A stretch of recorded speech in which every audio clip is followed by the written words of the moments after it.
പ്രിയപ്പെട്ടവരെ, കേരളത്തിൻ്റെ സമാദരണീയനായ മുഖ്യമന്ത്രി സഖാവ് പിണറായി വർത്തമാനകാല രാഷ്ട്രീയ സാഹചര്യങ്ങളെക്കുറിച്ചും നിലമ്പൂർ നിയമസഭാ ഉപതെരഞ്ഞെടുപ്പിൻ്റെ പ്രാധാന്യത്തെക്കുറിച്ചും അതിൽ ഇടതുപക്ഷം വിജയിച്ചു വരേണ്ടതിൻ്റെ ആവശ്യകതയെക്കുറിച്ചുമെല്ലാം ഇവിടെ വിശദമായി തന്നെ പ്രതിപാദിച്ചിട്ടുണ്ട്. ഇടതുപക്ഷ ജനാധിപത്യ മുന്നണിയുടെ ആദരണീയ നേതൃത്വം പൂർണ്ണമായും ഇവിടെ വേദിയിലുമുണ്ട്. അവരെല്ലാം ഇവിടെ സംസാരിക്കുമെന്നാണ് എൻ്റെ പ്രതീക്ഷ.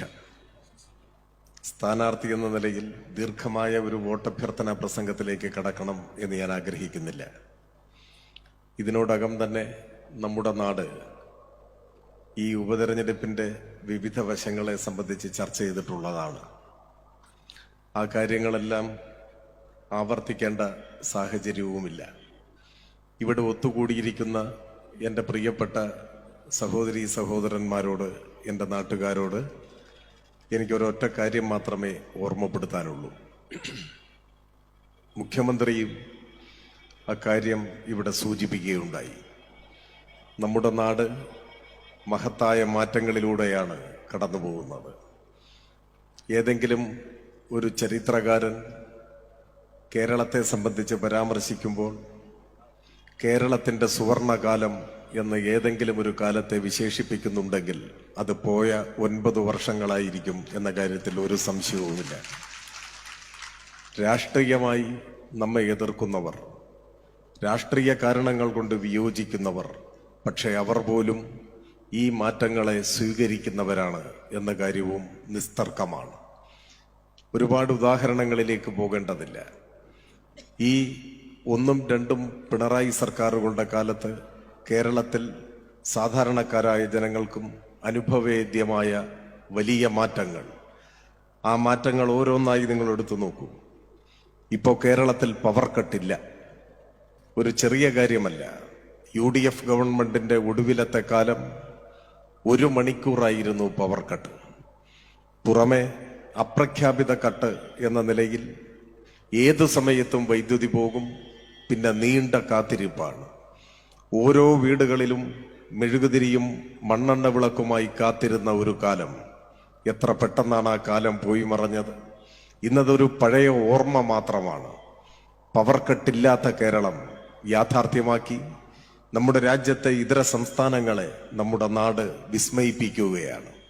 ഇവിടെ ചുങ്കത്തറയിൽ കോൺഗ്രസിന്റെ സുഹൃത്തുക്കൾ ധാരാളമുണ്ട്. അവരോടൊന്നും വ്യക്തിപരമായി നമുക്കൊരു വിദ്വേഷമോ വിരോധമോ ഇല്ല. എല്ലാം നമ്മുടെ സഹോദരങ്ങളാണ്. വ്യത്യസ്തമായ ഒരു രാഷ്ട്രീയ കാഴ്ചപ്പാട് അവർ ഉയർത്തിപ്പിടിക്കുന്നുവെന്നേയുള്ളൂ. ഞാനിവിടെ പറയാൻ ശ്രമിച്ചത്, കോൺഗ്രസ് ആയി എന്ന കാരണം കൊണ്ട് ഈ നാട്ടിലുണ്ടായ മാറ്റങ്ങളെ ഒന്നും അവരെതിർക്കില്ല. ആ മാറ്റങ്ങളെ അവരും സ്വീകരിക്കും, അവരും അംഗീകരിക്കും. ഉദാഹരണത്തിന്, ഈ ചുങ്കത്തറയിലുള്ള ഒരു കോൺഗ്രസ് പ്രവർത്തകൻ കോൺഗ്രസ് ആയി എന്ന കാരണം കൊണ്ട് UDFന്റെ ഭരണകാലത്തേതുപോലെ പവർ കട്ട് തിരികെ വരണം എന്നാഗ്രഹിക്കുമോ എന്ന് ഞങ്ങൾ ചോദിക്കുകയാണ്. അങ്ങനെ ആഗ്രഹിക്കുമോ? ഇല്ല. രാഷ്ട്രീയമൊക്കെ വേറെ, ആ വിയോജിപ്പൊക്കെ ഉണ്ടാവും. പക്ഷേ ഈ കാലഘട്ടത്തിൽ കേരളത്തിലുണ്ടായ മഹത്തായ മാറ്റങ്ങൾ, ആ മാറ്റങ്ങളെ അവരും ഹൃദയത്തിൽ സ്വീകരിക്കുന്നു. അവരും അത് ഉൾക്കൊള്ളുന്നു, അംഗീകരിക്കുന്നു. അത് തുടരണം എന്നുള്ളിന്റെ ഉള്ളിൽ അവരാഗ്രഹിക്കുന്നു. ഒരു മലയാളിയും പവർ കട്ട് വേണം എന്നാഗ്രഹിക്കില്ല. നമ്മുടെ പള്ളിക്കൂടങ്ങളിലുണ്ടായ മാറ്റം, എല്ലാ ക്ലാസ് മുറികളും സ്മാർട്ടായി. സ്കൂൾ തുറക്കുന്നതിന് മുൻപ് പാഠപുസ്തകം കുട്ടികളുടെ കയ്യിൽ. നമ്മൾ ആരെങ്കിലും കരുതിയിരുന്നോ ഇങ്ങനെയൊരു കാലം വരുമെന്ന്? പരീക്ഷക്കാലത്ത് പോലും പാഠപുസ്തകം കിട്ടാതെ കുട്ടികൾ തെരുവിലിറങ്ങിയ ഒരു കാലമുണ്ടായിരുന്നില്ലേ? വിദ്യാഭ്യാസ രംഗം പ്രക്ഷുബ്ധമായ കാലം. പാഠപുസ്തകം അച്ചടിച്ച് വിതരണം ചെയ്യാനാവാതെ സഹായനായ അന്നത്തെ മന്ത്രി പറഞ്ഞ ന്യായം നിങ്ങളുടെ മനസ്സിലില്ലേ? ഞാനതിപ്പോ ആവർത്തിക്കുന്നില്ല. ആ കേരളമാണ് സ്കൂള് തുറക്കുന്നതിന് മുൻപ് പാഠപുസ്തകം വിതരണം ചെയ്തുകൊണ്ട് ഇന്ത്യക്ക് മാതൃക കാണിച്ചത്. കോൺഗ്രസുകാരനാണ് എന്നതുകൊണ്ട് UDFന്റെ ഭരണകാലത്തേതുപോലെ പരീക്ഷക്കാലത്ത് പോലും പാഠപുസ്തകം കിട്ടരുതേ എന്നാരെങ്കിലും ആഗ്രഹിക്കുമോ? ഇല്ല. അങ്ങനെയൊന്നും UDFകാർ ആഗ്രഹിക്കില്ല, കോൺഗ്രസുകാർ ആഗ്രഹിക്കില്ല. ഈ മാറ്റങ്ങൾ തുടരണമെന്നേ ആഗ്രഹിക്കൂ. ക്ഷേമ പെൻഷനുകൾ മുടങ്ങണമെന്നോ, ലൈഫ് ഭവന പദ്ധതി പോലെ ഒരു ഭവന പദ്ധതി ഉണ്ടാകരുതെന്നോ ആരും ആഗ്രഹിക്കില്ല. പതാകകളുടെ നിറഭേദങ്ങൾക്കപ്പുറത്തോ നാടാകെ നല്ല മാറ്റങ്ങളെ സ്വീകരിക്കും, അംഗീകരിക്കും. രാഷ്ട്രീയമായി ചില വിയോജിപ്പുകളോ എതിർപ്പുകളോ ഉണ്ടാവും, അത് പ്രകടിപ്പിക്കുകയും ചെയ്യും. അതങ്ങനെയാണ്. ഞാൻ പറഞ്ഞു വന്നത്, നമ്മുടെ നാട് ആർജിച്ച മഹത്തായ നേട്ടങ്ങൾ, വലിയ മാറ്റങ്ങൾ, ആ നേട്ടങ്ങളും മാറ്റങ്ങളും ഇടയ്ക്ക് വെച്ച് പാതി വഴിയിൽ വെച്ച് വീണു പോകരുത്, നിന്നു പോകരുത് എന്ന് നാട് ആഗ്രഹിക്കുന്നുണ്ട്. അത് തുടരണമെങ്കിൽ ഇടതുപക്ഷം കൂടുതൽ കരുത്താർജിക്കണം.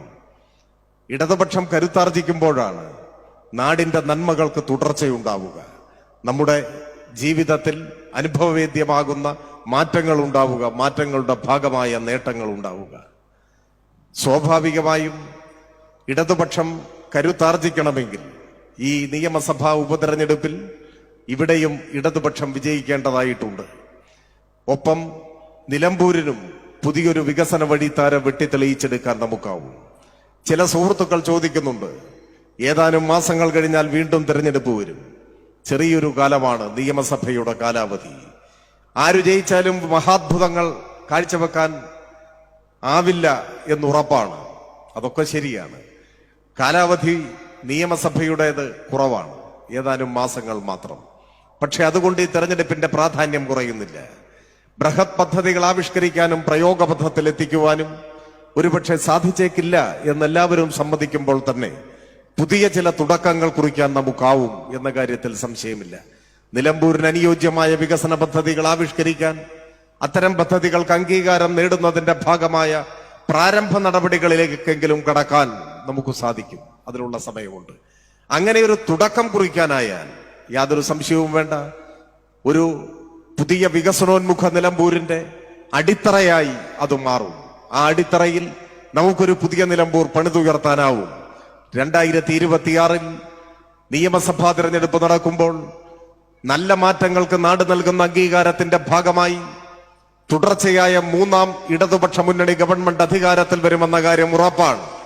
അന്ന് നിലമ്പൂരിൽ നാം ഇട്ട അടിത്തറയിന്മേൽ ആധുനിക നിലമ്പൂർ പണിതുയർത്താനും നമുക്ക് സാധിക്കുക തന്നെ ചെയ്യുമെന്ന കാര്യത്തിൽ ഒരു സംശയവും വേണ്ട. ഞാൻ കൂടുതൽ ദീർഘിപ്പിക്കുന്നില്ല. നമ്മുടെ നാട് കൂടുതൽ പുരോഗമിക്കണം. പുതിയൊരു കേരളം, കൂടുതൽ നല്ലൊരു കേരളം, അതിനെയാണ് നവകേരളം എന്ന് നാം വിളിക്കുന്നത്. വികസനോന്മുഖമായ ഒരു നിലമ്പൂർ, കൂടുതൽ നല്ലൊരു കേരളവും കൂടുതൽ മെച്ചപ്പെട്ട ഒരു നിലമ്പൂരും യാഥാർത്ഥ്യമാകാൻ ഇടതുപക്ഷ ജനാധിപത്യ മുന്നണി ഇവിടെ വിജയിക്കേണ്ടതായിട്ടുണ്ട്. എല്ലാ യോഗങ്ങളിലും നാടിനെയും ജനങ്ങളെയും ബാധിക്കുന്ന പ്രശ്നങ്ങളാണ് നാം ചർച്ച ചെയ്യുന്നത്. അത് മാത്രമാണ് ചർച്ച ചെയ്യുന്നത്. ചിലർ ചോദിക്കുന്നു, നിങ്ങൾ എന്തുകൊണ്ടാണ് ഈ വിവാദങ്ങൾക്ക് പുറകെ പോകാത്തത്? നമ്മുടെ എതിർപ്പാളയത്തിൽ കൊണ്ടുപിടിച്ച പരിശ്രമമാണ് വിവാദങ്ങൾ ഉണ്ടാക്കാൻ, വിവാദങ്ങൾ സൃഷ്ടിക്കാൻ, സമൂഹത്തിൽ ഭിന്നിപ്പുണ്ടാക്കാൻ, ധ്രുവീകരണം ഉണ്ടാക്കാൻ, വിദ്വേഷം വമിപ്പിക്കാൻ. ഞങ്ങൾ അതിന്റെ പുറകെ ഇല്ല. ഏതു കടുത്ത പ്രകോപനത്തിന്റെ മുന്നിലും നാടിന്റെ വികസനം, ജനങ്ങളുടെ ക്ഷേമം അതിലൂന്നി ഏറ്റവും ആരോഗ്യകരവും മാതൃകാപരവുമായ രാഷ്ട്രീയ പ്രചരണത്തിലേക്കാണ് ഞങ്ങൾ കടക്കുന്നത്. അതാണ് ഇടതുപക്ഷത്തിന്റെ പാത. അത് ജനങ്ങളെ ഭിന്നിപ്പിക്കാനുള്ളതല്ല. വ്യത്യസ്തമായ അഭിപ്രായങ്ങൾ ഉയർത്തിപ്പിടിക്കുമ്പോഴും ജനങ്ങളുടെ സാഹോദര്യവും ഐക്യവും ഉയർത്തിപ്പിടിച്ചുകൊണ്ട് നാടിന്റെ ക്ഷേമം ഉറപ്പുവരുത്തുക എന്നതാണ്. ഞാൻ കൂടുതൽ ദീർഘിപ്പിക്കുന്നില്ല. ഈ ഒത്തുകൂടിയിരിക്കുന്നതെല്ലാം സ്വന്തം നാട്ടുകാരാണ്. തൊട്ടപ്പുറത്ത് ചുങ്കത്ര മാർത്തോമ കോളേജിലാണ് ഞാൻ പഠിച്ചത് 5 കൊല്ലം. അവിടെയാണ് വിദ്യാർത്ഥി സംഘടനാ പ്രവർത്തനത്തിന്റെ ഗണ്യമായ ഒരു കാലയളവ് ചെലവഴിച്ചത്. അവിടെ പഠിക്കുന്ന സമയത്ത് ഈ ചുങ്കത്ര നഗരം തന്നെ കേന്ദ്രീകരിച്ചാണ്, ഇവിടുത്തെ ഒരാളായാണ് വളർന്നത്. മറ്റു കാര്യങ്ങളിലേക്കൊന്നും ഞാൻ പോകുന്നില്ല.